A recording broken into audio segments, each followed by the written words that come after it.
Tere tulemast Kantar Emori podcasti Point Plus, täna tuleb juttu kinnisvaraturust.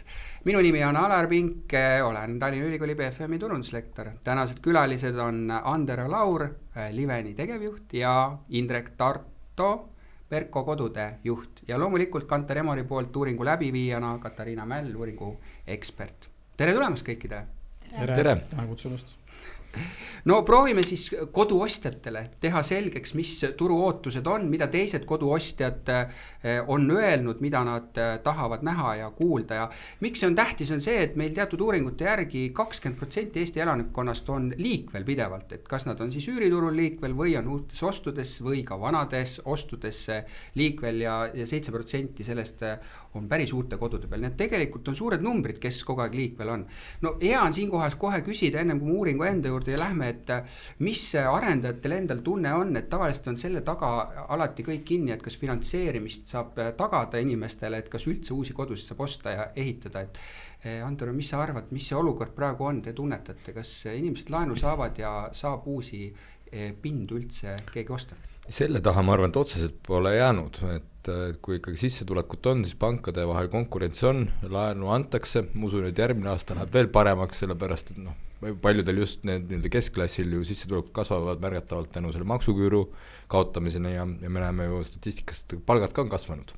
Mis Indrek, teie prognoosid näitavad? Jaa, ma olen Anderoga nõus, et selles mõttes kindlasti selle aasta algusest tänaseni on Euribor tunduvalt langenud, eks, et see kindlasti aitab laenuvõimekusele kaasa ja ma arvan, et järjest rohkem inimesed tulevad tagasi uute korterite juurde. Tunnetad optimismi ka inimestes, et on natuke juba saadud sellest üle või ollakse ikkagi veel nagu tasa ja targu? Mina ütleksin, et on mingit sihukest stabiilsust ja sellist kindlustunde kasvu märgata küll, jah. Andero, kus sul on sama tunne?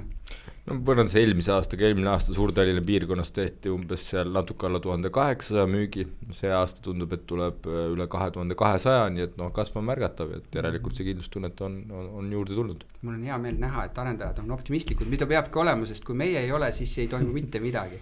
No Katariina, räägi taustaks, et see on juba 2017. aastast toimuv uuring, eks ole, kus me siis vaatame, mida ühed või teised ostjad arvavad turust, et millal tänane läbi viidi ja kui suur see valim oli?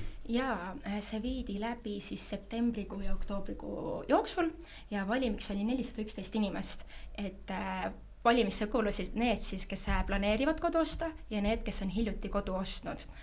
Ja kui täpsemalt siis rääkida, siis 246 olid need, kes planeerivad lähitulevikus osta uusarendusse kodu ja teised olid need, kes on siis 5 aasta jooksul ostnud uusarendusse kodu, ehk siis neid oli 209 ja seal on ka kattuvusi. No uuringu eksperdid on alati numbrites väga täpsed nagu ka igasugused finantsinimesed. No lähme sinna, et mida uuringu tulemus näitas, et mis piirkonnad siis tänapäeval on popideks, seal on midagi siis muutunud varasemaga võrreldes. Katariina? Võiks välja tuua selle, et kaalutakse järjest erinevaid piirkondi, nii Tallinna sisse kui ka juba lähivaldadesse aina rohkem. Et kui tuua välja see nii-öelda kõige, siis 16% soovib kodu Põhja-Tallinnasse ja ka Kesklinna ja Kristiine kanti, aga kui ma nüüd numbrid kokku lõin, siis juba 27% soovivad lähivaldadesse kolida või otsivad oma uusarendust. Ja 2 aastat või 2 eelmisel uuringu lainel tuli see välja, et oli neid ainult 20%, et märgatav kasv ju. No huvitav olukord on muidugi see, et igasugune arendus ei ole nagu 1 aasta arendus, eks ole, et detailplaneeringud on pikad, siin on juba räägitud, mõned detailplaneeringud on siin oluliselt rohkem 10 aastat, et trendid on pikad ette tulema, et mida Andero sulle ütleb see olukord, et kas see on rohkem seotud sellega, et missugused objektid üldse on müügile tulnud, mis on arenduses jõudnud mingi etappi või see on tõesti siis seotud mingisuguse infra arenguga, et kuhu siis üldse midagi eelistatakse? See on mõlemat, et kindlasti mõjutab vastajate nii-öelda hinnanguid see, mis seal parasjagu müügil on. Et kui ikkagi midagi ei toimu seal, et siis mis siis kirjutad, ma siin otsin, mõni üksik võib-olla otsib, aga praktikas see kujuneb ikkagi läbi erinevate objektide võrdluse ja need, mis tal siis kaardil on, nende kohta vastab, et ma kaalun seda ja teist ja kolmandat piirkonda. Indrek, mis sinu asjad näitavad? jaa, noh, ütleme, et eks pakkumist on igas linnaosas selles mõttes, et valikut on praegu kindlasti rohkem kui siin mõned aastad tagasi, et valmis korterid on turul, mis tähendab seda, et inimesed saavad valida, vaadata, uurida ühte teist asukohta, nii et selles mõttes nagu pakkumise taha kindlasti ei jää. Noh, loomulikult, et kui ma tahan elada konkreetses asukohas, konkreetses kvartalis, aga seal midagi uut ei ole, noh siis seda valida ei saa, eks. Aga kas arendajana te nagu vaatate, et oleks kaetud ühtlaselt Tallinn või Tallinna lähiümbrus, et ma olen vaatanud, Merkol on nii Lasnamäelt kui, eks ole, ma ei tea, Kristiinesse ikka mingid objektid ja... Jah, noh, eks me oleme üritanud pakkuda oma klientidele nagu valikuvõimaluse, ehk et oleks erinevates nii-öelda asumites või erinevates linnaosades, erinevates kohtades, aga noh, tõsi on see, et igas linnaosas meil midagi täna pakkuda ei ole, näiteks Haaberstis meil mingit kaupa ei ole, samas Haabersti on tegelikult kõige populaarsem nii-öelda müügikoht Tallinnas. Et ühesõnaga, me kindlasti üritame pakkuda laia valikut kliendile, aga alati ei ole see võimalik. Jah, aga see on omas hea näide, et Haaberst on sellepärast kõige populaarsem müügikoht, et seal on kõige rohkem pakkumist, eks. Kui seda võib-olla poleks, siis et kas inimesed päriselt kõige rohkem sinna tahaks minna, et see on iseenesest küsimus, eraldi küsimus. Mina, kes olen üles kasvanud Õismäel, aga ta oli küll perifeeria omal ajal, enam ta nagu vist ei tundu niimoodi. Haabersti kohta veel seda, et ma lihtsalt huvi pärast vaatasin, et kuidas siis selle aasta ja eelmise aasta nii-öelda uusmüügid Tallinnas on linnaosade kaupa olnud, et eelmise aasta Haabersti turuosa oli kuskil veidikene alla 40%, ehk et 40% korterid osteti Haaberstisse, siis sellel aastal tegelikult on Haabersti nagu kukkunud ja Põhja-Tallinn ja Kesklinn on nii-öelda nagu jõudsalt järgi tulnud, mis tähendab seda, et kui nüüd rääkida sellest, et kas inimesed jälle ostavad kortereid, siis tegelikult Haaberstis on selgelt praegu Tallinna kõige odavam nii-öelda ruutmeetri hind, et siis ikkagi inimeste ostujõud on mõnevõrra nagu kasvanud, et jaksatakse osta ka Põhja-Tallinnasse ja Kesklinna. Aga siin oli just juttu ka sellest lähiümbrusest, eks ole, mis ütleme, et logistilises mõttes juba tundub nagu üks sama Tallinn, kuigi ta käib teise nagu valdkonna või ütleme siis regiooni alla, et kuidas seal teil tunne on, et Liven on muidugi seal Harkujärve kandis on väga palju teinud, see läheb ka veel Haabersti alla, et kuskilt see piir sealt nagu tuleb, et kuidas te vaatate Anderu seda, et kas minna nagu kaugemale ka?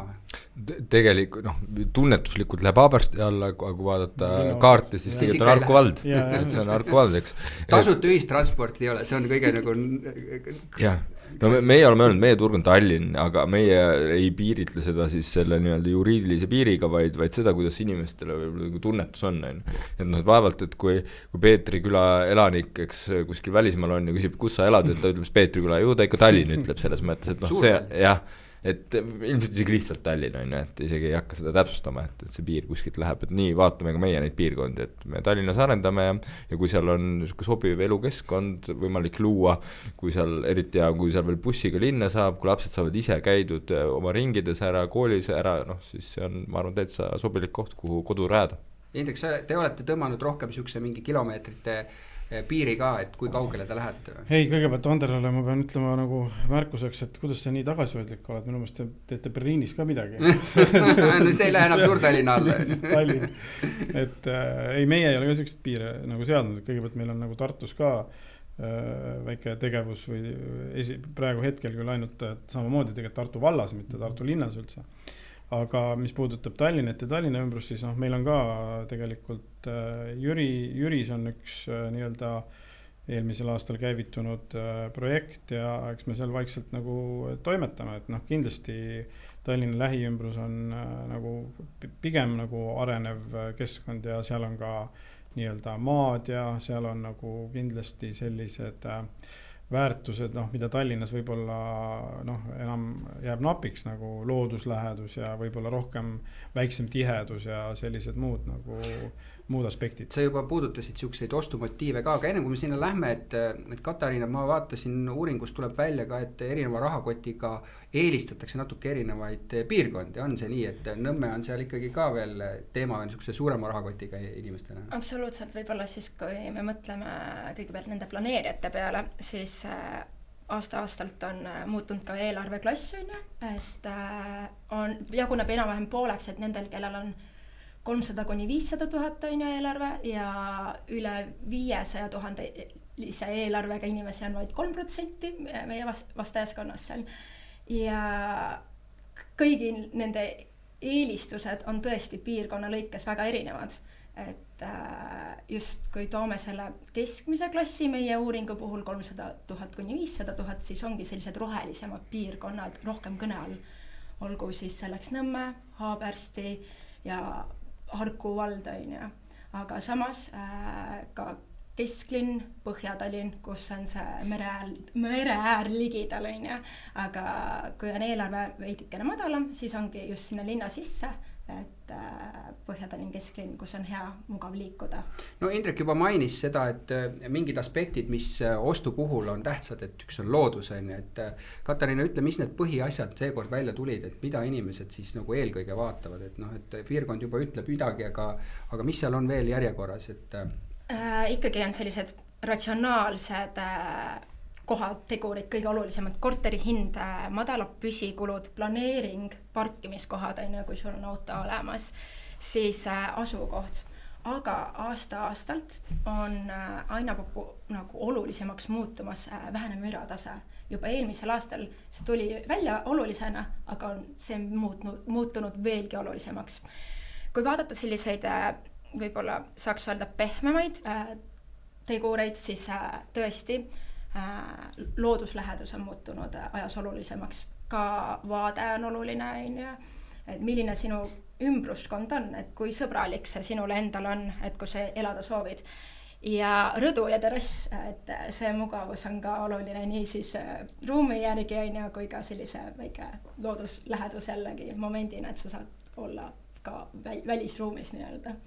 Andero, et kuidas ma olen alati mõelnud, et mina tegelikult ei saa öelda, ma olen tegelikult isegi kinnisvaraarendusega tegelenud. Ma mõtlen tänapäeval, et kas te olete nii, et istute maha ja mõtlete, et see koht on tulnud nagu pakkumisse, ütleme, et nagu lokatsioonina ja et vaatame nüüd ümber ringi, mis infra seal on olemas, kas seal mõne puu on ka, kas siis ei ole, kas me saame sinna panna, et mis otsas üldse see alus käib või seesama võtate selle kriteeriumite valiku ette ja vaatate, et nüüd kas te suudate seda asja pakkuda, kuidas see arenduse pool üldse käib see?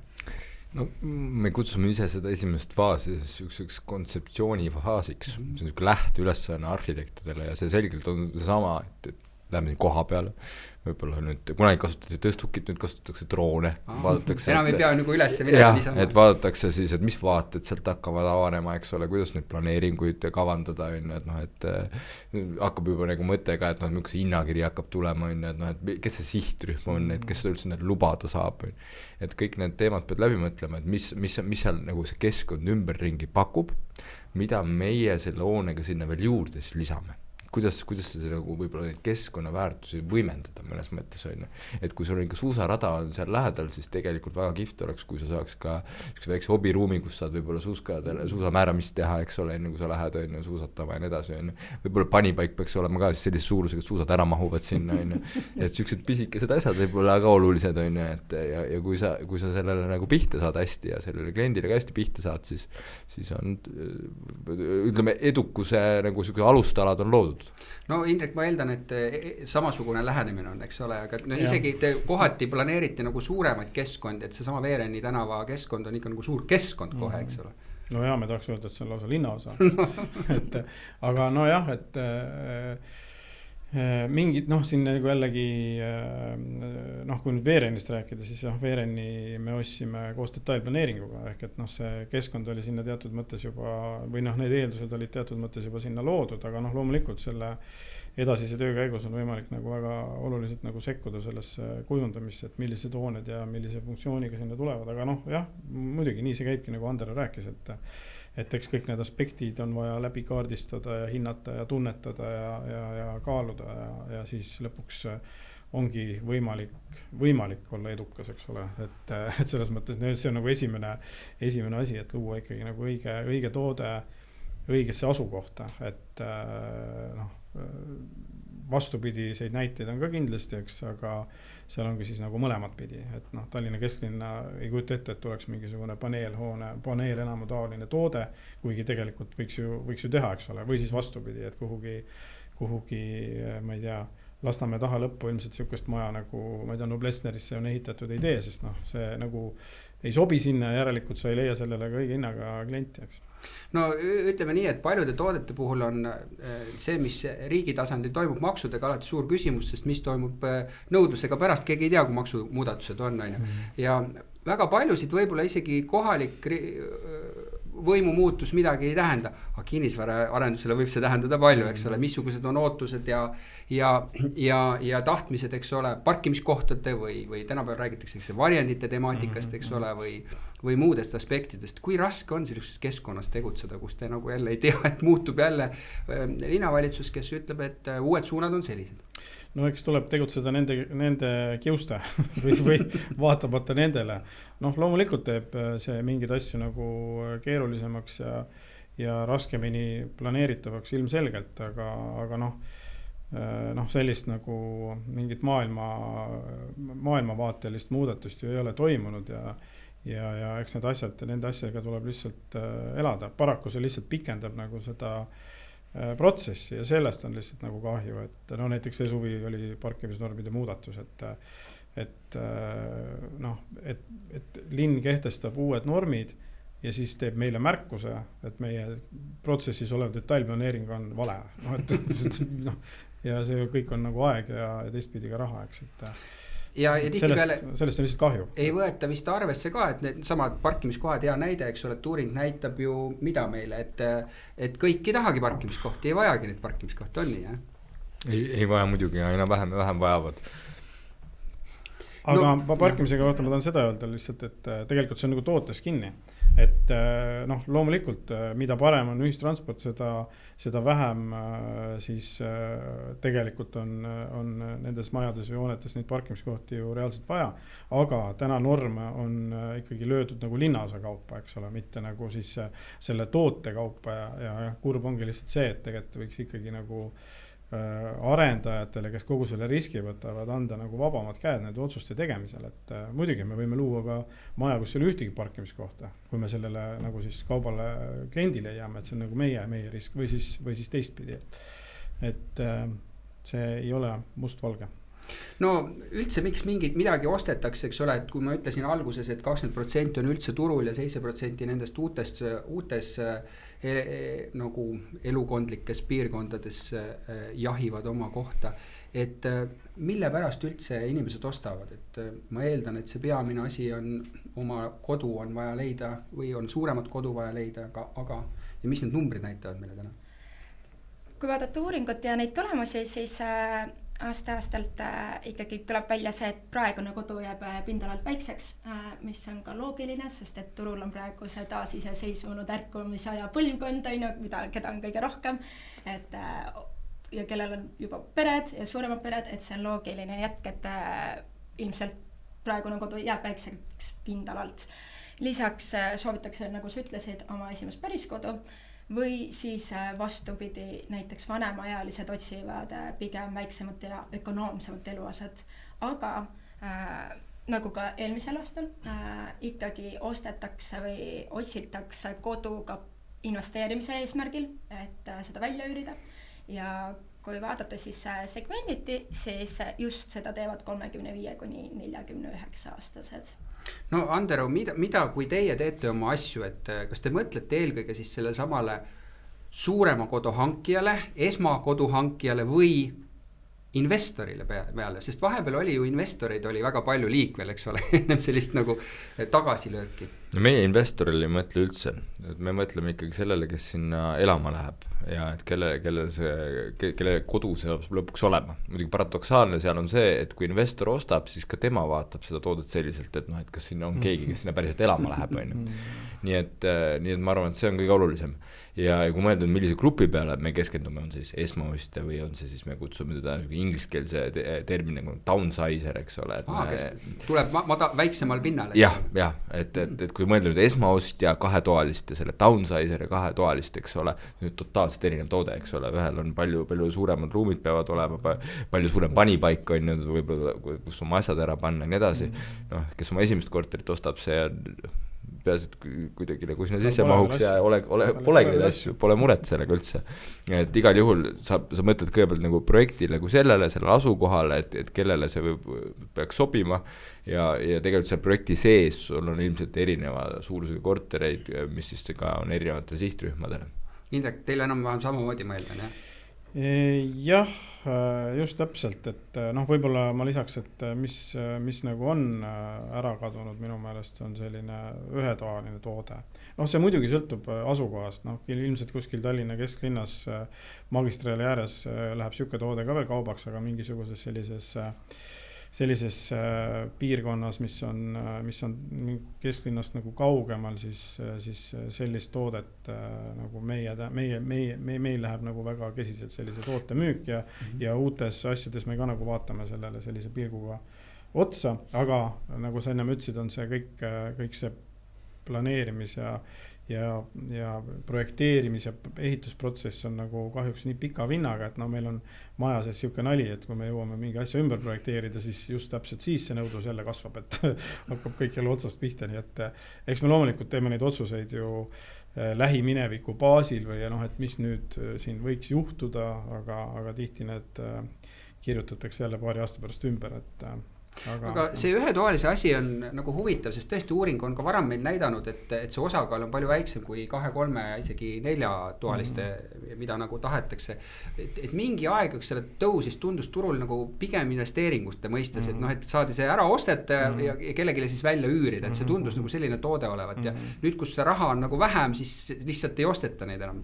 On mul nagu õigus? Ma nii palju võib-olla ütleksin selle kohta, et võib-olla see uuring näitab, et investorid on nii-öelda justkui alles või olemas, siis ütleme, et mulle tundub, et täna need investorid on pigem sellised, kes tahavad lihtsalt nagu raha paigutada. Selles mõttes, et nad ei osta seda kinnisvara sellepärast, et nüüd hakata üüritootlust seal nii-öelda nagu taga ajamaks. Ja see ühetoaline korter ilmselt oligi täpselt siuke toode, et osteti odavalt toode, üürihind oli selline, millega sai kõik laenud ja intressid kaetud ja natuke jäi üle ka ja oligi siuke tootlik toode, eks, aga tänaseks on see nagu ära kadunud ja ilmselt seetõttu ka seda ühetoalist nagu väga ei taheta, vähemalt nagu teatud piirkondades veel kord. Kuskil kesklinnas, Tuiksoone ääres, ilmselt see müüb täna. Seal vist on see ka, et nüüd on jõudnud kohal, et see ei ole nagu passiivne investeering üürikorter, et sellega peab päris aktiivselt tegelema, eks ole. No aga mis nende tubadega on, kas seal nagu on ikkagi suuremalt midagi muutunud, et laste tubasid on vaja kabinette, eks ole, et kui inimesed tulevad, mis nad ütlevad selle kohta? Ja esmalt ütlekski seda, et selles uuringust oli välja, et 45% planeerijatest soovivad ikkagi 3-toalist kodu ja kui me küsisime siis, et mis nii-öelda lisamagamistoaga teha, siis 64% juba soovib teha sellest kodukontoritoa, ja siis 48% soovib seda teha lastetoaks, et oluliselt on ikkagi kasvanud see trend töötoa suunas, et enam 2-toaline ei ole võib-olla ka nii teemas, et kui sul on ikkagi vaja kodus tööd teha, kuhu sa selle arvuti paigutad, siis et kas sa paigutad selle magamistuppa või sa paigutad selle elutuppa, aga kui on ikkagi 3-toaline, siis ilmselt sa saad selleks teha eraldi ruumi ja seda näitab ka kenasti uuring, et seal on ka omavaheline korrelatsioon, et kes ikkagi soovivad 3 ja enam toaga, siis need ka soovivad kodukontori tuba rohkem. No Ander, ma vaatasin uuringus oli, eks ole, seal küsimus ka selle suuruse, tuba suuruse kohta, et seal päris paljud oli isegi rahul selle 10 ruuduse, eks ole, ja siis see järgmine oli seal kuni 13 on ju. See, et seadus ütleb meile, et me võime toaks nimetada seal 8 ruudust on ju, kas 8 ruudun on nagu hea suurusega siukene magamistuba või isegi töötuba või? Oleneb, võib-olla Eesti kultuuris ta on vähem levinud, kui vaadata näiteks Skandinaavia planeeringuid, mida seal müüakse, siis lastetoad 8-9 enamus arendustes. Ja see natukene on ka küsimus, et millist nagu sellist kodupere elu sa seal nagu tahad nagu soodustada, et kas sa tahad seda, et igaüks oma toas oleks või ongi see oma tuba selle jaoks, et seal on mul asjad ja käin magamas, aga pereaega koos veedame näiteks elutoas on ju. Ja see on see, kuidas sa võib-olla seda kodu planeerid. Teed suuremaid elutubasid ja väiksemad magamistubasid ja see kuidagi automaatselt juhtubki nii tänu sellele. sama lähenemine. Nojah, et eks see toa suurus sõltub eelkõige ka sellest, kuidas see tuba on nagu planeeritud, et toa kujust sõltub palju, kus seal aken on, kuidas sa sinna saad panna mingisuguseid elemente sisse, et noh, see number nagu iseenesest ei näita midagi, aga jah, eks selline 8-9 ruudune magamistuba, see on ikkagi jah, suke absoluutne miinimum. No aga ma vaatasin ka, et küsimuse peale, eks ole, kas te eelistate nagu suuri aknaid või väiksed, siis ikkagi enamus tahab suuri aknaid, on ju, ja ma kujutan ette, et need, kes on öelnud väiksed, me küll ei küsin, mis on ju, et seal võib olla see nagu alateadlik, et ma säästan nagu energiat umbes sellega, kuigi noh, see ei ole tänapäeval enam ju võib-olla nii adekvaatne väide isegi, jah. No ikka on natukene, aga võib-olla see energiakulu uusarenduse mõistes ei ole nüüd kõige suurem kulu seal kommunaalkulude peale, et need on niigi hästi madalaks läinud, et kõik muud pisiasjad on need, mis seda kommunaalarvet seal kõrgemaks ajavad. Jah, et need tänapäeval need klaaside tehnilised omadused on nii heaks läinud, et seal nagu noh, kindlasti mõju on, aga see ei ole nagu nii suur. Mis sellega küll on nagu see, et ilmselt see põrandani akna lahendus lihtsalt nagu maksab rohkem kui see väiksem aken ja see võib-olla teeb jälle selle kinnisvara kallimaks. Nüüd korruste mõistes, et noh, see on alati, ma saan aru, arendajad vaatavad, mis on nagu võimalik üldse ehitada, ja jälle, mis on optimaalne, et eks meil seadus ütleb ka, et vanasti oli, et alates 5 korrusest siis sa pead lifti panema, aga tänapäeval see vist on rohkem valik või sama asi või? Nüüd on juba alates 3, jah.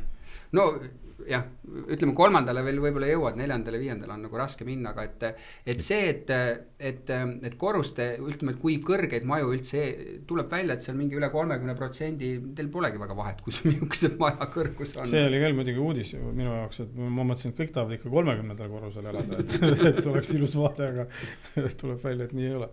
No ikkagi, tegelikult see eelistus on muutunud täpsemaks, et aastaid tagasi oli circa 50%, kellele ei olnud see eelistus oluline, aga nüüd trend näitab, et aina olulisemaks on muutumas ikkagi see, et oleks madal korrusmaja, et ka mõelda näiteks Põhja-Tallinna eelistuse peale, üldiselt näiteks Kalamaa ja Põhja-Tallinn, seal ongi ju madalamad korrusmajad tegelikult, kui üldplaneeringu peale mõelda, aga ka 4-5 korrusega elamu on okei veel, aga tõesti, kui me vaatame neid hooneid või kas keegi soovib kolida siis üle 6-korruselisele elamusse, siis reaalselt see on umbes 8% juures, väga väike arv. Aga see on nagu huvitav, eriti tulles Haaberstusse tagasi, Endover on siin päris palju neid torne pandi, mitte ainukesena, et tegelikult nagu trend on teistsugune, et inimesed tahavad teistsugust ja noh, see teine küsimus oli ka selles, et kui palju korterid nagu ühes majas tahaks näha, et tüüpiline eestlane, et võimalikult vähe on ju, jah. Et kuidas te jälle seal teete seda nagu otsust, et noh, teil on mingi ehitusmaht on ju, aga et noh, et nüüd peate arvestama, et väga kõrgele ei saa ja väga suuri ei saa ja et noh, et kuidas te teete? Ma ei tea, Ander, kuidas sa vaatad seda asja? Suures pildis, kui sa vaatad ja maad hakkad ostma, siis maa ostu peale on konkurents, teised tahavad ka seda osta ja ikkagi see, kes ostab, peab plaanima, et ta ehitab nii palju, kui sinna võimalik ehitada on. No muidu sa lihtsalt ei tee parimat pakkumist, siis ostab keegi teine. Ja noh, see on see detailplaneeringuga suure tõenäoliselt paika pandud, kui detailplaneeringut veel ei ole, siis on mingisugune üldplaneering, mis selle kõrguse määrab ja see suures pildis siis otsustab, mitu korrust majale tulevad ja miks kujuga võib-olla see maja ka olema saab.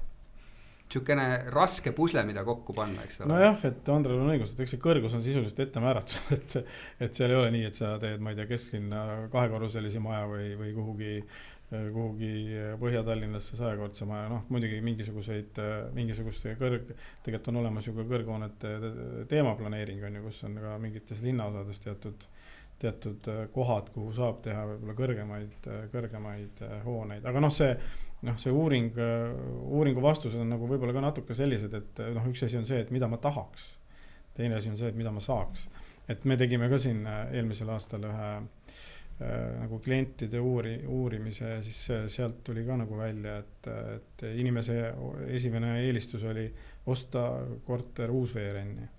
Aga siis kui selgus, mis see maksab ja toimusid siis ringisõitmised ja vaatamised, siis lõpuks see klient ostis korteri Tiskresse. Et noh, kardinaalselt nagu erinev asi, eks ole, et tahtmine on midagi ja reaalsus on miskit muud, eks. Kuule, ühest teisest asjast ma tahtsin ka rääkida, et mul siin podcasti raames on paljud inimesed käinud ja minu jaoks tuli üllatus, kuna ma Baltikumi turuga ju selles valdkonnas ei ole tegutsenud, et milline peaks olema valmidustase korterites, on ju, et mulle öeldi, et Leedus tahetakse saada nagu karpi, et hakkaks ise seest ehitama ja see pidi olema valdav, on ju, et ma mõtlesin, et see ajast on kõik läbi, on ju, et ja meil küsimusena, eks ole, sellest, et mis näiteks ka köögivalmidus peab olema, siis ja lisaksin, et ongi, et 59% sellel aastal planeerijatest soovib, et oleks köök arendaja poolt valmis ehitatud ja ligi 3-4 aastat tagasi oli see alla poole, et iga aasta on ilusti kenasti kasvanud see soov, et oleks valmis mingi lahendus, muidugi arvestades ka köögi hindasi, et kas kui mõelda, siis ligi pooled on nõus panustama sinna 5,000 kuni 10,000 eurot. No seal oli erinevus veel, ma vaatasin, et need, kellel on rohkem raha, need ikka tahaks ise ehitada oma kööki. Aga mis see vaade on, kuidas te oskate kommenteerida seda, et läheme Baltikumis edasi, need tahaks oma kelluga ringi käia? No Leedus tõesti nii on ja ma ei tea, mul on selline tunne, et see on mingisugune selline rahvuslik eripära või mingites traditsioonides kinni, et võib-olla üks asi on see, et need inimesed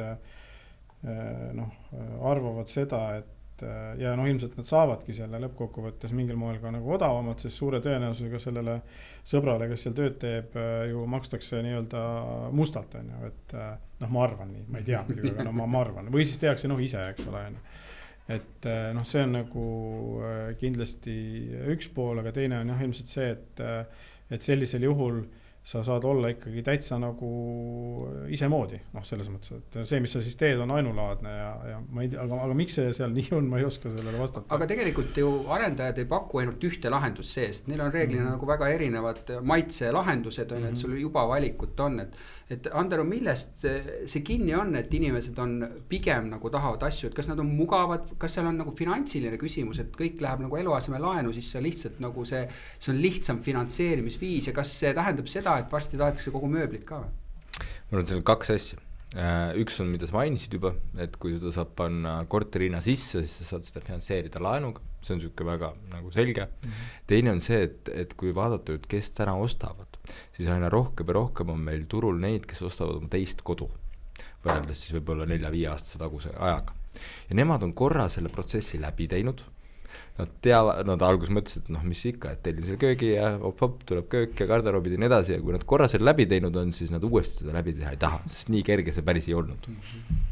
Ei tulnud õiged asjad, kuskilt asi ei lähe nagu kokku, panemine on ka juba nädal või 2, eks ole, ja tahaks juba sees elada, et selline praktilised asjad on. Või ootad mitu kuud, jah. Peresisesed vaidlused, kas mis värvi teha ja kindlasti see on teema. Mis oli veel minu jaoks huvitav, et on isegi tulnud selline teema nagu, et kliimaseadet juba tahetakse näha, et natuke nagu selline, ütleks nagu mugavusühiskonna fenomen, et kuigi meil ei ole nüüd nii palju seda väga kuuma aega või? Katariina, mis see nagu? Et 50% peab ikkagi oluliseks kliimaseadet, aga järjest enam nad on nagu teadlikumad, et kas nad tahavad või ei taha, see oleneb tõesti meie suvest on ja, või talvest, et kui külm või soe see on, et kui tarvilik see on ja samas nad planeerijad teevad oma eeltööd on ja, et vaatavad, mis kõik oma uues kodus võiks olla olemas ja nad teavad, kui palju võiks miski maksta ka on ja, et selles suhtes jah. Ma mõtlen, Indrek, et see on nagu huvitav fenomen, et ühest küljest tahetakse saada nagu hästi nagu kuluefektiivset sellist igapäevast nagu, et kulud oleks väiksed, kliimaseade on selgelt nagu kulukas asi, esiteks seda peab ka nagu hoidma töös ja mingi momenti võib-olla välja vahetama, et millest niisugused nagu vastukäivused ja seal ma ei näinud väga suurt erinevust, et nüüd odavama otsa versus nagu väga kalli otsa osas, eks ole. No jah, et eks see mugavuse ootus on ilmselt nagu kasvanud ja inimesed võib-olla peale ühte kannatatud suve, eks ole, nii-öelda tahavad seda, aga see on jälle see sama suurte akende teema, eks ole, et mida suuremad aknad, seda suurem on see jahutusvajadus ja seda suuremad on need ootused. Aga tegelikult nagu tuleb mõelda ka seda, et reaalselt ongi inimeste ja klientide ootused järjest nagu suuremaks ja suuremaks läinud, et ma ei tea, alles see oli, kui oleks lihtsalt plaat vannitoas, eks ole. täna me räägime sellest, et jahutusseade peaks olema, et see kasv on olnud nagu meeletu. Äkki see on sellega seotud, et kuna kodudes ka töötatakse rohkem, et siis sa ei saa lihtsalt selles saunas seal töötada. Ma ei tea, on keegi tulnud klientidest rääkima, et kuule, et mul on tegelikult sellepärast vaja, et ma pean kogu aeg kodus olema. No pigem sõltub sellest, et kuidas suvi on läinud ja millega võib-olla harjutud on, et kui see eelmine koht, kus elati, võib-olla seal oli hea puudevari, sinna ei paistnud nii palju päikest sisse, tulid uuse kohta, see on võib-olla natuke lagedam, tuli päike sisse, siis see on sulle harjumatu. Jällegi osad inimesed, kes pigem ongi, et meil on suvel mõned soojad päevad, see on iga aasta nii olnud, nad ei näe selles mingit muret. Kuule, aga me seda ei küsinud, tegelikult jälle võib-olla peaks nagu parendama toodetega, et ma tean, et inimesed jahivad päikese poolt ehk lõunat on ju, ja põhja pool nagu väga ei tahaks ja siis on ikkagi jälle, kellele meeldib see päike, mis tõuseb ja kellele meeldib see päike, mis on ju, ja sellega tuleneb, kui on lõuna pool täis päev, siis sul ongi nagu palav versus, kuidas sellega on? Kas seda peaks olema küsimalt ka või on see loogiline, et kõik tahavad lõunat? No pigem nagu tahetakse, kuigi on erinevad klienti, mõni just ütleme siis niimoodi, et võib-olla kes on teadlikum, see nagu teab siis, mis sellega kaasas käib ja kui tema jaoks on oluline pigem jahedam keskkond, siis ta võib-olla meelega nagu sinna ei vali. Et kindlasti see on teema, aga me nagu tuleb tunnistada, et me vist ise nagu sellist müüki ei tee, et ärge seda küll võtke, et siin on jube palav, eks ole. Aga võib-olla peaks tähelepanu juhtima, et kas te teate, et siis sellega kaasneb see ja teine. No mina vaatasin, kui ma võtsin endale büroo pinna, eks ole, siis ma selle järgi vaatasin, et kus oleks põhi, sest ma ei taha, et päeval läheb nagu, et mul ei ole see sihukest, et päike tuleb näkku. Ma ei tea, kuidas teil nagu planeerimise seisupealt jube raske, et kui seda, ütleme, ansamblit või seda ühte nagu maja paigutad, et siis täpselt nagu satuks nii, et oleks enamus vaateid nagu olemas ja ilmavaateid. No, eks nad ega majal ikka seinad on igast suunda ja see aknid ka sinna teed. Ja muidugi on osad kliente, kes ongi teadlikud, ütlevad, ma tahaks ka põhja poole, sest teate, kui põhja poole on aknad, siis kui sa aknast välja vaatad, seal on kogu ilus päikseline, mida sa näed, eks ole. Et siis see päike nagu sealt suurest tuleb selja tagant sul ilusti. Ühte asja, mida me veel puudutasime, oli see, et eks ole, kas äripinnad, mis on ju ka tihtipeale on nõue, eks ole, linna poolt kohalikult omavalitsuselt, et peab olema äripinna mingi protsent, et kas see on okei, et kui on äripinnad sees, et mida need numbrid näitasid meile? Jaa, et kui me küsisime, et kuidas inimesed suhtuvad äripindadesse hoonetes, siis 1/3 neile sobib, nad ei ole vastu, täitsa okei, on ju. 1/3 ei meeldiks üldse, on ju. Ja siis 22%-le neil on nagu okei, siis kui seal on ainult vajalikud äripinnad, aga ja 12% siis ei oska öelda. Aga siis me täpsustasime, et öelge siis meile, mis on need nii-öelda sobivad äripinnad ja kuna vastajaskonda oli peamiselt naised, siis tuli välja, et iluteenused on okeid, et hea käejala ligidal ja ka mõned poed ja sellised rahulikumad keskkonnad, võib-olla mingid ongi jõusaalid ka samamoodi, aga need, millised kindlasti on välistatud ja toodi mitmeid kordi välja, on sarnaselt eelmistele aastatelegi, et kõik, mis võiks lärmi tekitada, ja nii-öelda täiskasvanutele suunatud poed, ehk siis alkoholipoed, kasiinod, baarid, et nendest soovitakse siis eemale hoida. No Indrek, kuidas te sellesse üldse nagu suhtute või kuidas te seda teete, et kui on ette nähtud, et peavad äripinnad olema, siis te need nagu ehitate, aga kuidas nagu reaalselt see müük käib, et kui üleval inimeste ootused on nagu see, et tahaks saada ilusalongi või kohvikut, kus süüa, aga mitte liiga lärmakat kohvikut, et kuidas seda üldse lahendada? No jah, ütleme, et kõigepealt muidugi nendest äripindadest siis seda, et eks see äripindade nagu vajadus ja võimalus tegelikult eelkõige võiks sõltuda nagu sellest, et kuhu see maja või linnaosa on nagu planeeritud, et mis seal nii-öelda ümberringi nagunii on. Sest selge on see, et noh, inimesel võiks olla mõistlikus kauguses mingid esmatarbe või esmavajalikud nagu teenused või asjad nagu tarbida. Et see on nagu esimene nii-öelda asi, mida vaadata. Kui nüüd neid nõutakse, siis noh, eks need konstruktsioonid ja seinad ja laed tuleb selliselt nagu planeerida ja projekteerida, et lärm ei kostuks, aga noh, selge on see, et jah, kohvikut või mingit, noh, kohvik, vabandust, ei ole õige väljend, aga mingisuguse suure nagu müraga pinna nii-öelda elamu esimesele korrusele tegemine on kindlasti problemaatiline ja noh, meie siis ise ei jää nende pindade omanikuks, ehk et me müüme need maha, siis noh, tõsi on see, et me nagu väga seda kontrollida pärast ei saa, nii et kindlasti see võib osutuda probleemiks, aga noh, ma arvan, et eks siis majaelanikel, kes seal on ühistu moodustunud, on ka mingisugused õigused seal mõjutada pärast seda protsessi, kui sinna tekib mingi suur häiring.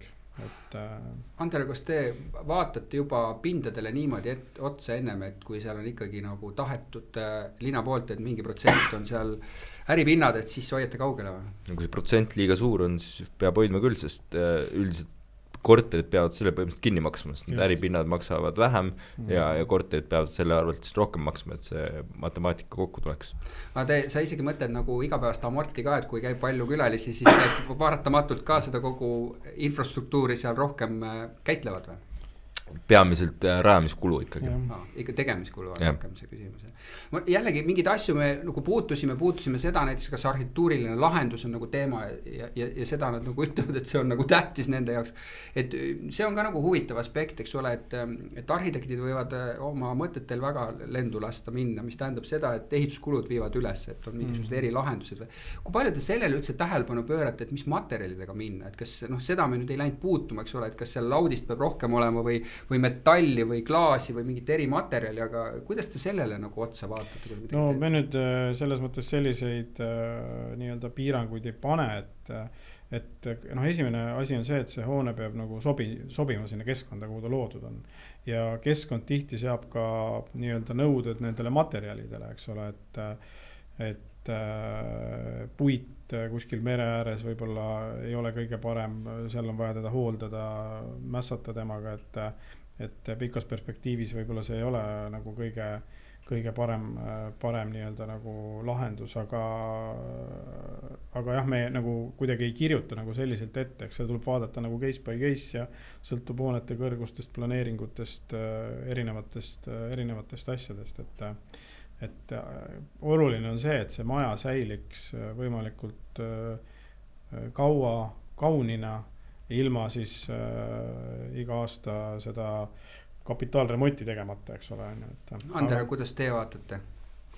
Printsiibid on sarnased, et hea arhitektuur on selline, mis seda kui keskkonda täiendab ja tänu millele ümbritsevad majad näevad ka paremad välja kui enne.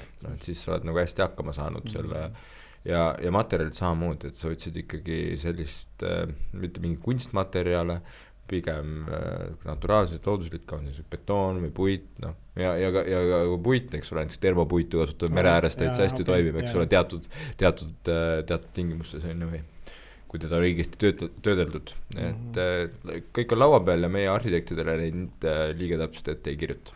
Isest huvitavat asja teid välja, et noh, ta peab hästi sobituma sellesse keskkonda, kui keskkond ise on kole. Et noh, samamoodi, võib-olla nõukaajal midagi tehtud, on ju, et kõik ei olnud kole, aga ikkagi palju oli, et kui palju te selle peale mõtlete, et võib-olla need, mis ümbritsevad ka siin üks moment nagu lükatakse maha või ma ei tea, mis nendega tehakse. Ei no, Ander ütles hästi, et tuleb niimoodi teha, et kõrval olevad asjad ka head välja näeksid siis peale seda, eks ole.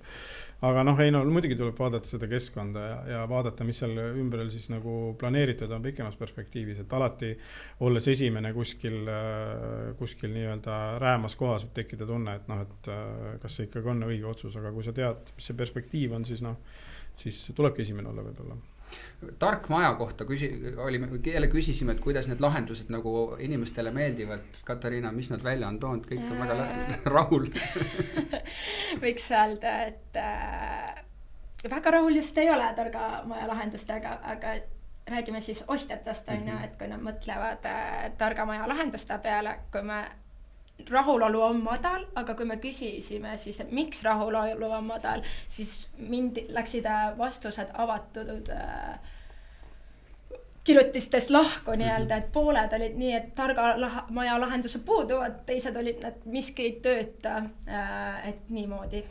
No see on nüüd nagu huvitav asi, et räägid juba aastaid sellest Internet of Things ja kõik asi on ühendatud ja kaablites meil probleemi ei ole. Meil nagu on kiired ühendused, sellega ei ole küsimus, on ju, et kus need murekohad on, et justku tegelikult oodatakse, et mingid asjad on rohkem sellised mitte tavapärased ja reaalelu on see, et kõik asjad ei tööta, et ma ei tea, Ander, on mingi kogemus olemas selles? No erinevaid kogemusi on ja noh, kui mõelda, me oleme ka klientide käest küsinud, et kas te targa maja lahendust sooviksite, kliendi uuringud ise teinud, siis üldiselt need, kellel pole kunagi olnud, nemad tahaks väga. Need, kellel on olnud, need nii väga enam ei taha. Et võib-olla sellepärast, et ongi halb kogemus olnud. Aga mida nad enda jaoks defineerivad, kui te olete küsinud seda, et noh, aga mis see siis on, et kas see uksed on kaugelt avatavad või et ma ei tea, lähevad valgustid tööle siis, kui sa seal liigud või mis asjad need nende jaoks on? Ja see ongi väga-väga erinev, kusjuures kui hakata küsima ja need, kellel pole olnud, ega nemad ka hästi ei oska öelda, ütlevad lihtsalt asja, et saaks telefonist, eks ole, kütet reguleerida. Aga tegelikult, kui sa räägid, et näed, meil on siin see automaatselt reguleerib ennast ja ventilatsioon kuidagi automaatselt reguleerib ennast, et need on kõik juba nendesse seadmetesse sisse ehitatud funktsioonid põhimõtteliselt. Et et siin mingid nagu täiendav tarka maja võib-olla pole üldse nagu vaja plaanida selleks. Aga võib-olla siis teil on juba olemas tark maja tegelikult oma olemuselt? Tegelikult majad lähevadki kogu aeg targemaks, hoolimata sellest, kas sa sinna nagu selles mõttes paned selle nagu sildi juurde, et tark maja on või mitte, et see juhtub niikuinii. Kas Indrek, kõige suurem väljakutse selle juures on see, et nagu see ütlesid ka välisfassaadi ja materjalide puhul, et te ehitate pikka nagu perspektiivi, et siis kõik see tehnoloogia, autofirmad on samasugused, et nad tihtipeale me istume sisse, ütleme, et miks see kõik nii vana siin on, eks ole, aga nad teavad, et see peab veel 20 aastat siin sõitma, et kas see on see väljakutse või?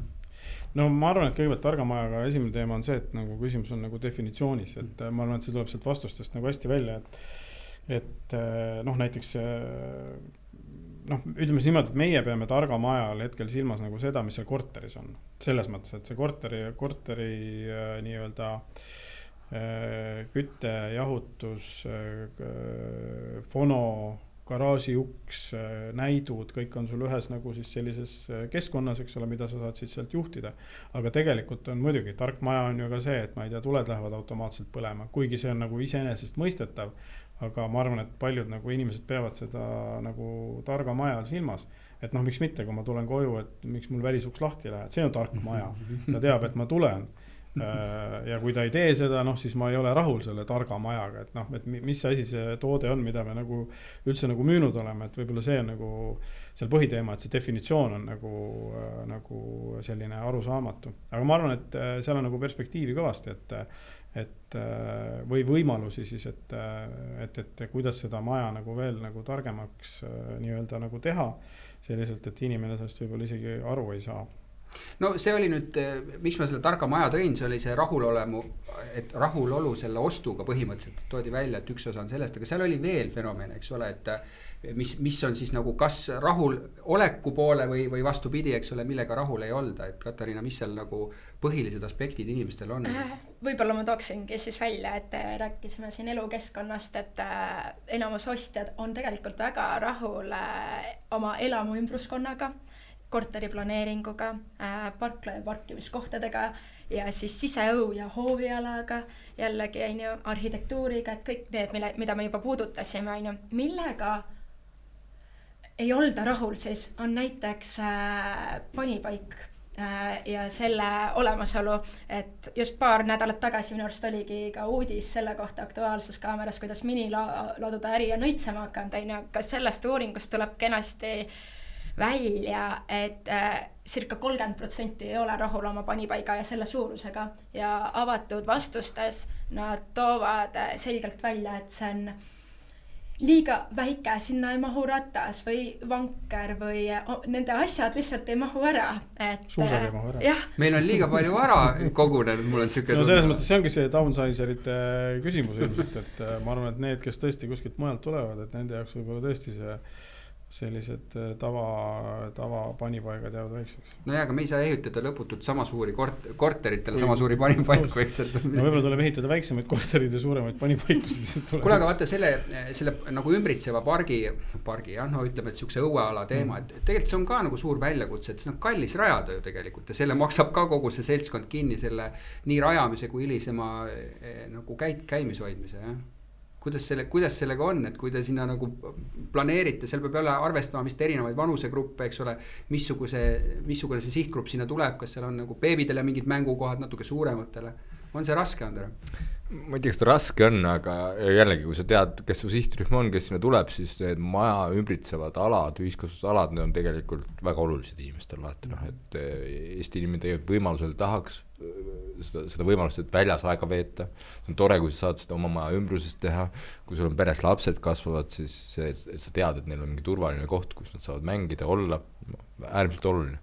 No turvalisus ka veel sellistel kohtadel, et me ei ole veel jõudnud ka Ameerika ühiskonda, kus igaüks hageb teisi, on ju, et mis materjal seal kasutatud on, et ma küll vaatan, et teil uudse arendustes on tegelikult ikkagi kasutatud üha rohkem selliseid ka mängualadel pehmeid materjale, eks ole, ei ole siuksed nagu välja punnitavaid raudliistusid, eks ole, kus keegi võib ennast kui palju te üldse mõtlete selle peale, kas see on üldse tänapäeval mingi teema rajamisel ka, et mis siin võib juhtuma hakata? Kindlasti on, et mänguväljakud on tegelikult ju nii-öelda selline kaup, millel on nagu tegelikult ikkagi normid, et kui ma ostan või planeerin mingisuguse mänguala, siis seal on täpselt nõuded, et sertifitseeritud kiiged ja mõõdud, kui palju selle atribuutika ümber peab olema mingi turvaala ja nii edasi, et aga need on nagu tooted, et samas mänguväljaku võib teha ka lihtsalt ajada üks küngas, eks ole, ja saabki mängida, et see on jälle siukene nagu nii-öelda siuke koht, kus mäe peal sa võidki kukkuda ja komistada, et kõik ei saa nagu nii-öelda normeerida. Aga mis puudutab nende välialade osas üldiselt ja tegelikult nii-öelda klientide või siis ostjate soove, siis tegelikult ma arvan, et ongi see teadlikkus on nagu tõusnud, et ei tegelda ainult nagu selle korteriga, mis mulle siis reaalselt nagu kuuluma hakkab või kus ma elama hakkan, see on ka kindlasti oluline. Aga vaadatakse ikka nagu palju laiemalt seda, et mis seal maja ümber toimub ja kus on siin lähimad mingid asjad ja kuidas lapsed saavad mängida ja tegelikult on ju see ka, et nõutakse majade ümber laste mänguväljakuid, eks, et laps ollakse väga lühikest aega, et võib-olla peaks hoopis täiskasvanute mänguväljakuid või seenioride oleku kohti nõutama, eks ole, et kõigile on vaja mõelda ja loomulikult see sõltub nagu sellest sihtgrupist ja eks see on jällegi üks osa sellest valemist, kuidas toota sellist toodet, mida siis tahetakse.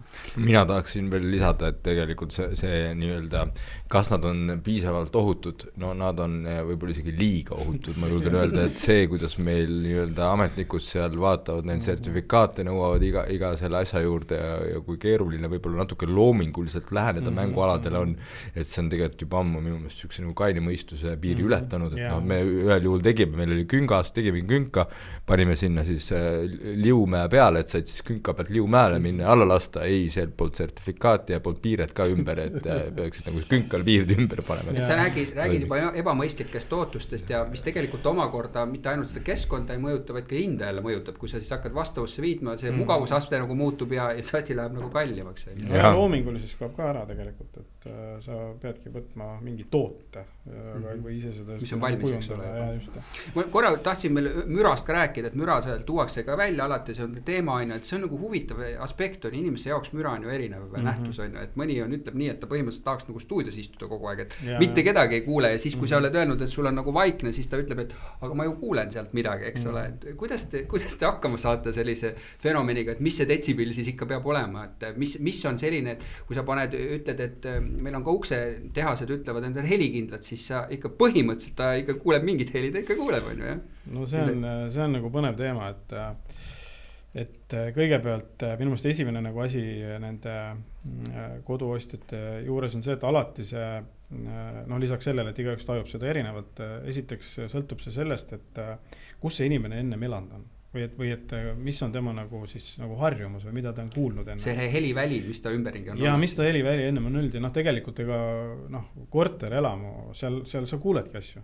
Selles mõttes, et see, kas see, mis piirides see on, et ma arvan, et enamikes juhtudes see reaalselt ongi nagu normide piirides, aga need normid on nagu sellised, et see ei pruugi sulle nagu sobida, eks need normid ju tehaksegi isegi mitte keskmise järgi, vaid ma arvan, et seal on äkki umbes niimoodi, et see peab sobima 80% inimestest, eks ole, 20% see ei sobigi, eks ole, polegi midagi teha, et siis võib-olla ei ole võimalik nii-öelda korterelamus elada, kui sul on nii suured ootused. Muidugi arendajatel on alati võimalik ju nii-öelda teha veel paremat, aga ikkagi see nii-öelda heli jääb. Aga kuidas te räägite nagu ostuprotsessist selle nagu ootuse läbi, et see sama asi, et sa ei tea, kas ta on nüüd selle 20 hulgas või protsendi hulgas või selle 80? No eks me üritame nagu selgitada, milliseid materjale me kasutame, et need on helikindlamad kui need, aga väga keeruline on muidugi seda kuidagi nagu demonstreerida või siis nii-öelda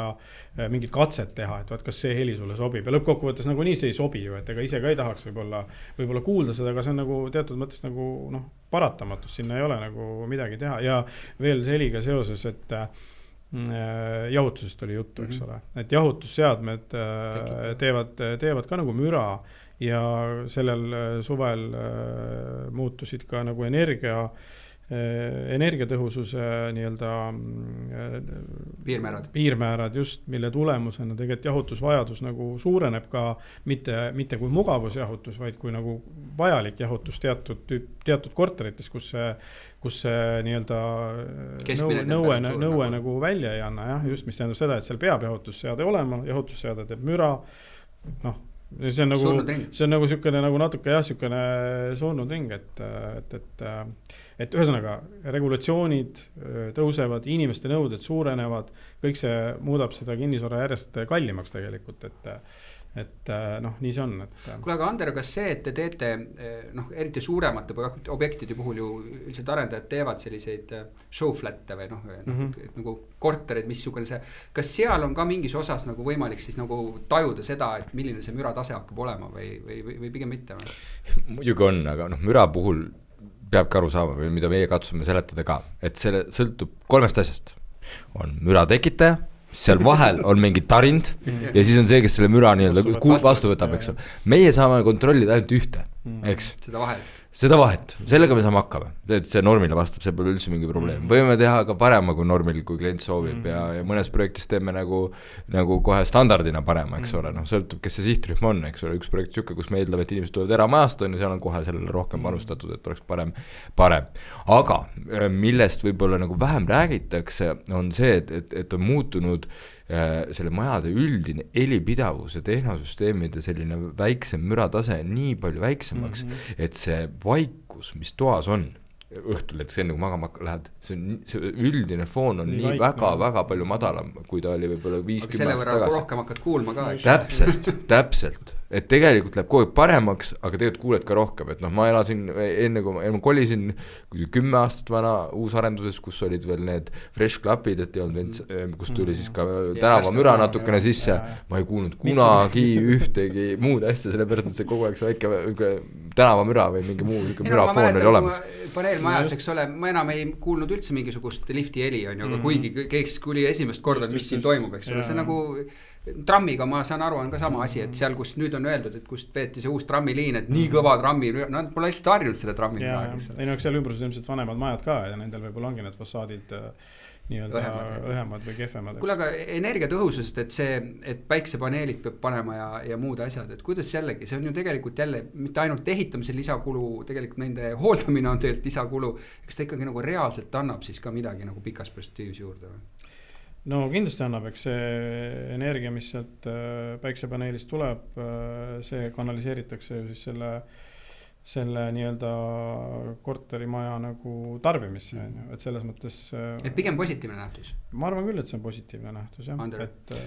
Ma ei ole kindel, kas kui ma nagu peaks saama otsustada, kas ma panen selle või ei pane ja kui see ikkagi lihtasuvusaeg on üle 10 aasta, sest no võib-olla nüüd on juba hakanud väiksemaks minema, aga jällegi sel hetkel, kui on ju päike paistab, siis ju need päiksepaneelid on igal pool üle Eesti laiali, energia hind on praktiliselt olematu.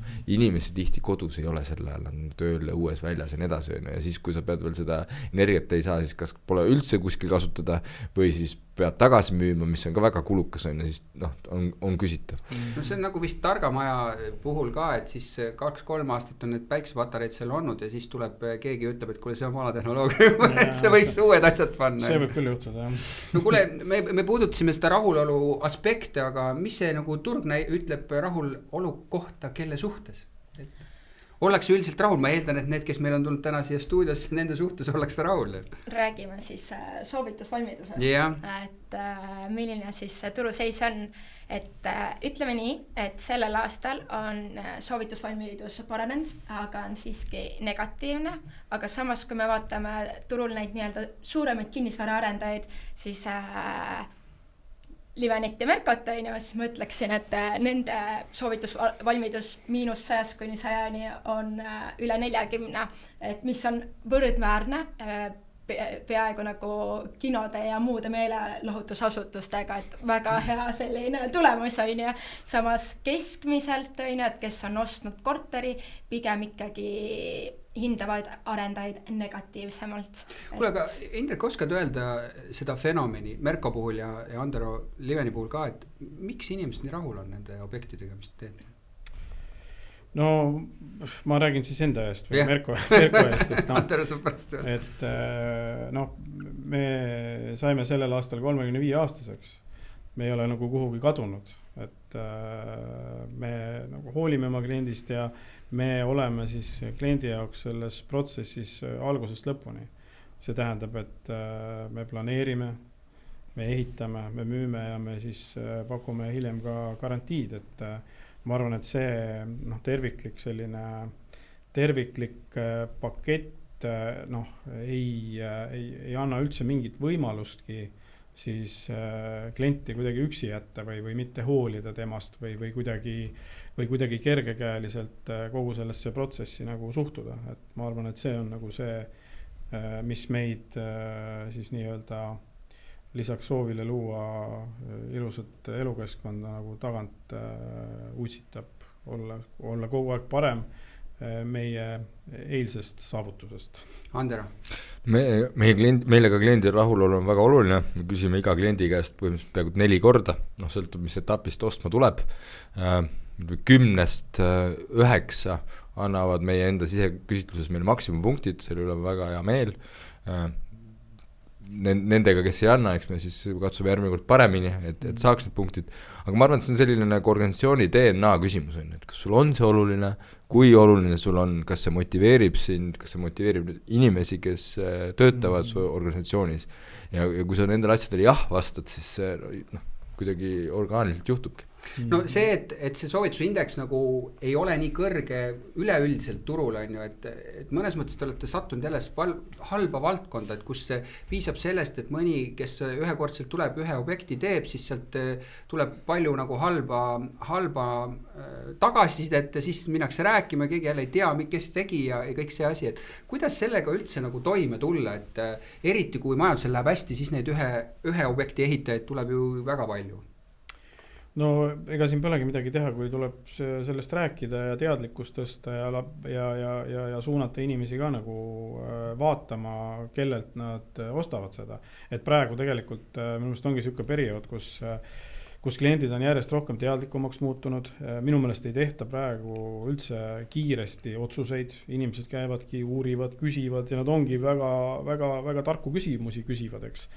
Et sellel ajal või sellel perioodil, kui korterid ostetakse paberi pealt ja kiirustades, sellepärast, et mitte ilma jääda, siis tekivadki sellised olukorrad, kus neid küsimusi ei küsita, kus tehakse need otsused nii-öelda kergekäeliselt ja praegu ongi hea periood, kus siis nii-öelda klienti nii-öelda mitte koolitada, aga suunata nagu mõtlema nende asjade peale ja küsima neid küsimusi. Andero, mis sina ütled, kuidas sellega hakkama saada? Väga ei lase ennast segada, katsume oma asja teha ja kogu lugu, et ega see, mis seal ümberringi tehakse, ega meie seda väga mõjutada ei saa, et me saame lihtsalt ise võib-olla eeskuju proovida näidata ja hästi teha. no kui soovitusindeks on teada, siis mis meie mainekuse tabel näitab, kas seal on mingisugust ebakõlad sellega seas või? Ei, see üldiselt läheb kokku, et kui sul ettevõtte vastu on hea soovitusvalmidus, siis on ka sarnane mainekuse tabelis. Et tõesti, sellel aastal kõige mainekamad ettevõtted on Merko ja Liven, et varasemalt on olnud kord üks peal, teine kord teine peal on ja võikski nii olla. Sellel aastal 3. kohal on siis Invego. 2 aastat tagasi oli ta samal positsioonil, et on taas tõusnud. Siis 4. on Arkovara, 5. Kaamos ja Hauser Grupp ja IT-sti, et selline tagapool on selline tihedam rebimine, aga kui vaadata tagasi jällegi soovitusindeksi peale, siis nagu ma ütlesin, et võib-olla arendusvaldkonna liidritel on tõesti see üle pea kõrgem tegelikult see tulemus. No Merko puhul ma isegi ei hakka seda küsima, et see on nagu koht, mis on välja teenitud, on ju 35 aastat, et ma olen kunagi Kalevina kogu aeg nagu olnud number 1, eks ole, ja siis on pigem on nagu halb, kui keegi teine võtab positsiooni üle, on ju. Liveni puhul on pigem see, et no te olete jõudnud ikka väga kõrgele tasemele, millega te olete selle ära teeninud? Meil on hea, et meil on selline tubli konkurent, kellele nagu öeldakse ikka, et see teine koht on mõnes mõttes parem koht, et siis et we try harder, et järgi jõuda. No aga mida sa Indrek tegelikult ütled, et ega ei ole ju lihtne hoida seda positsiooni, et inimesed jätkuvalt ütlevad, et kõige mainekam kinnisvara arendamine? Ei, selles mõttes muidugi ei ole lihtne, eks me teeme oma tööd ja proovime pidevalt nagu areneda ja saada paremaks ja mitte jääma siis puhkama nendele viljadele või tulemustele ja selles mõttes konkurents on igal juhul nagu edasi viiv jõud ja eks me vaatame igale poole, nii Liveni kui ka nende teiste arendajate poole, kes seal võib-olla tagapool on ja üritame siis samamoodi õppida, et ega siis see õppimine ära ei ole lõppenud, et me kõige paremad oleme, see on täna nii. Ander, millal esimeseks saate? No eelmine aasta olime ju. Aga uuesti ma mõtlen. Ei oska öelda, see on nii 0 kohad, et võiks öelda, et tegelikult ei olegi siin nagu esimene või teine, et olete nagu liidrid mõlemad, sellega me oleme rahul, see on nagu boksis lebiti viigiga, jah? Kas on hea lõppakord? No muidugi on hea. See aasta vist ametlikult viike välja kuulutati.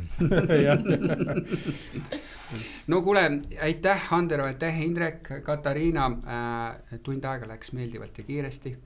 Inimesed arvatavasti said mingigi ülevaate, et kes siin nagu mõtleb, et huvitav, kas ma mõtlen ka nii, nagu teised mõtlevad, et võtaks neid asju või jätaks neid asju, et vähemalt see ülevaade sai tehtud. Ma ei tea, kas viimaseid sõnu tahad Indrek öelda, Andero?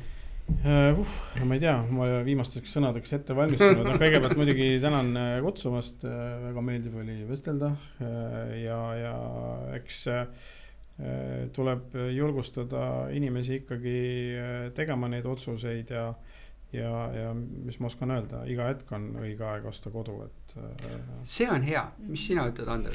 Mina tahan tänada Kantar Emorit, et ta seda uuringut siin juba mitu aastat teinud on, juba 6 aastat vist läheb 2017 on ju? Ei, 8.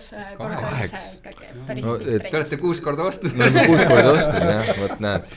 Et meil alati väga oodatud uuring Livenis, väga põnev vaadata, kuidas need trendid muutuvad, ise võrrelda seda, mida meie siis tajume või taju ja oma järeldusi teha.